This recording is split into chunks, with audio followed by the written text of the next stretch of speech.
So I read this essay by George Mack called High Agency, and it really changed my perspective on how I view things in life. And I think that we try to give ourselves permission to do a lot of things, but it necessarily doesn't have to be that way. Because one of the stories and the examples he gave in the essay was about Francis. I'm gonna butcher his last name, so I can't even pronounce it.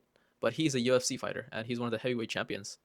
And he was telling me a story, or I was watching him tell a story on Joe Rogan about how he had to go through so many trials and tribulations just to get his home country of Cameroon all the way to Spain, and that alone took him what 14 months, and he had to cross borders, and he had to fight through security, he had to traverse the Sahara Desert, and it was insane because that's someone's normal life, right? That's just someone that's like norm for them, and I think that if you don't have belief in yourself to do something outside of that, you're kind of destined towards it. And that's what he was in his home life in Cameroon. And most people around him told him that he is not supposed to do more and it is too risky.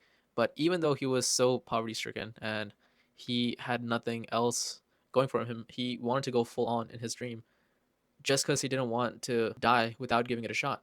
And I think that principle alone separates the people in this world of the risk takers and people that are what he defines as high agency, and the people who just go with the flow and I guess fit into society. And the definition he gives of high agency is that it's a spectrum, and on the low end of the spectrum you view life as happening to you, and on the high end of the spectrum you view life as happening from you. And I think that trade is just a belief system, and you believe in that reality the more high agency you are. And I think being high agency makes you completely free, and or more mentally free than you were previously when you had to live with other people's judgments on top of your own judgments, and that could be a killer.